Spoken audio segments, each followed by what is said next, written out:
we start our report, quick recap lang po kung ano ba yung monolithic versus microservices architecture. So, yung topic natin ngayon is about software architecture. Specifically, kung paano ini-structure o dinedesign ng isang system or application. So, may dalawang major approach para dito. Yung monolithic architecture at yung microservice architecture.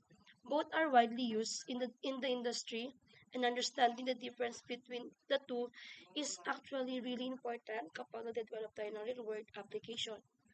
So, ano nga ba yung monolith architecture?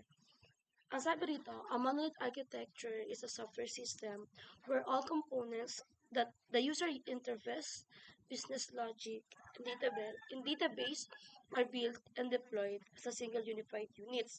So, ang monolithic architecture daw is by definition, ito ay isang single unified system kung saan lahat ng components ng application, yung presentation layer, mga business logic, at yung data access layer are all tightly coupled and developed together as one unit. So, pas madaling maintindihan, isipin nyo na lang na siya ay isang malaking baul. So, lahat ng gamit mo nakalagay sa isang lugar. So, convenient sa simula. Pero kapag lumaki na yung laman or dumami na yung laman, hirap ka nang humanap or hirap ka nang i-manage yung loob nun. So, ganun din yung monolithic app. So, lahat ng features, login, homepage, payment, notification, iisang code base, iisang deployment. So, pag in-update ka, kailangan mong i-redeploy ang buong system. So, kahit maliit lang ang binago mo, kailangan mong mag-back to zero or lahat yon kailangan mong i-update. At yung pinaka-risk nito, since tightly coupled yung lahat sa kanya, meaning magkakaugnay lahat. Kapag may nag-fail sa isang module, maaaring maapektuhan niya yung buong application. Next is, what is the characteristic of monoliths? So, key characteristic, single tightly integrated and code base. All features are interconnected and run as one process. Easy to develop and test in early stages. Develop all at once. One update means redeploying everything. So, advantages of it, simple to build for small teams. Easy to debug since everything is in one place faster. Development at the start. Ang disadvantage naman niya, sabi ko kanina yung hard to scale. You must scale the entire app, not just one part. Sabi ko nga kanina, mayroon kang kailangang i-update, lahat ng system mo, kailangan mong i-redeploy. Kasi pagka hindi mo ginawa yon, hindi siya gagana. Kasi siya, is para siyang team. So, one bug can crash the whole system.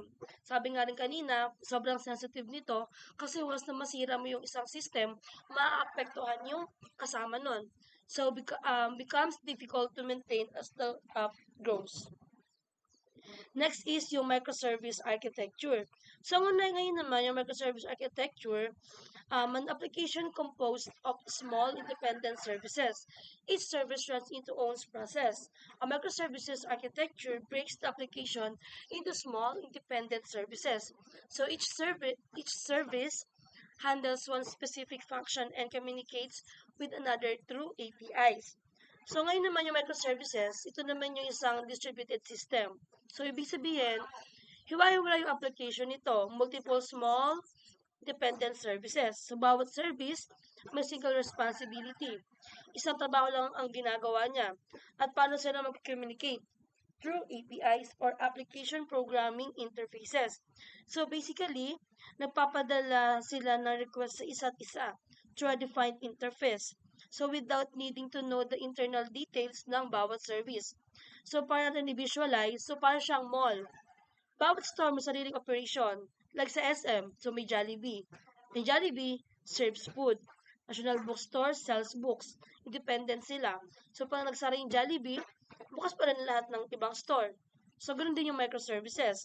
So, pag nag-fail ang isang service, isolated lang yon. Hindi niya kakalkulate pababa ang buong system. Or kung sara siya, siya lang yung sara. Yung iba, pwede pang mag-operate. So, key characteristic,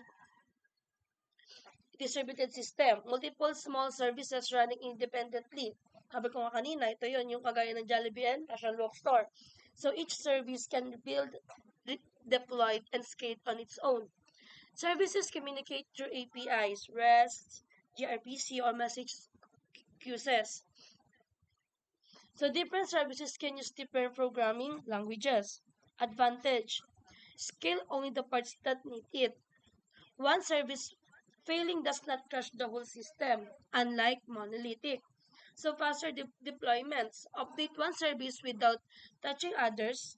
Thus different teams can work on different services simultaneously. Disadvantage: more complex to build and manage, requires a strong development operation infrastructure, harder to test across services. So ito tayo sa comparison. Kung titingnan mo sa comparison sa monolithic, ito as a scalability, um, limited lang siya. Kasi, halimbawa, dumadami na yung users. Kailangan mong i-scale ang buong application. Even if yung bottleneck ay yung payment module lang. So, inefficient yan in terms of resources and cost. Sa microservice naman, excellent siya. So we can do what we call, horizontal scaling. So, i-scale mo lang yung specific service ng underload. So, halimbawa, peak season. So, i-scale mo lang yung checkout service. Hindi na kailangan i-scale lahat. Sa flexibility naman, sa monolith, since one code base lahat ng developers are working on the same code, so risky siya. May chance na mag-complete yung mga changes at usually, lock ka sa one technology stack for the whole app. Sa microservices naman, in terms of flexibility, high. Each services can use a different tech stack depending on what's best for that service. So, yung isa, pwedeng Node.js, yung isa Python, yung isa Java, so walang complete kasi independent sila. Doon naman tayo sa factor sa deployment speed naman. Sa monolith, even na one line change requires a full redeployment ng buong apps. So, mas mataas yung risk at mas matagal yung downtime.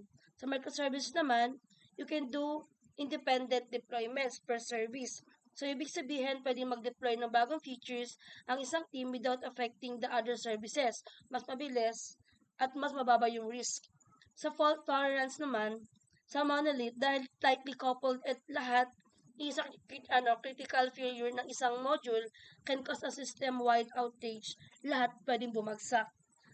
Sa microservice, failures are isolated. Kung nag-crash ang notification service, nakakabook ka pa rin sa Grab. Makakapag-buy ka pa rin kasi independent yung ibang services. So, sa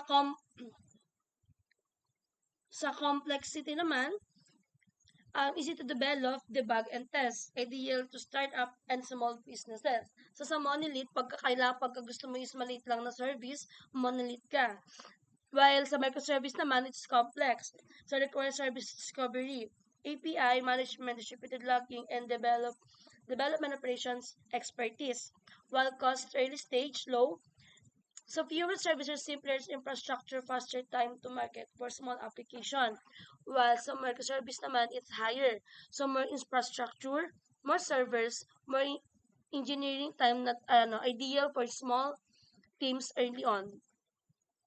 So, dito tayo sa mga real-time example. So, Facebook.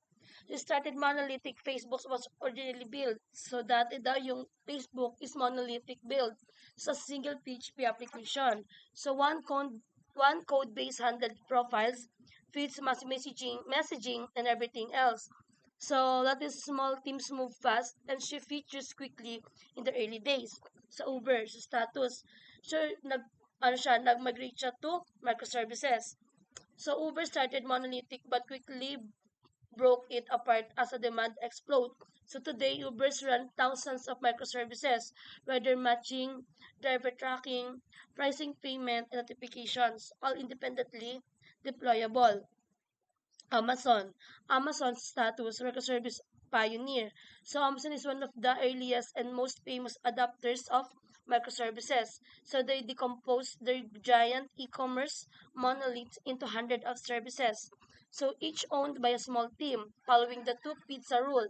If a team needs more than two pizzas, it's too big. So small starts up.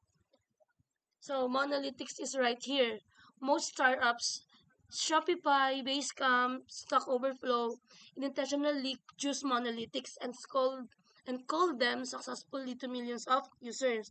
So monoliths isn't a failure; it's a smart choice when your team is small and speed matters most.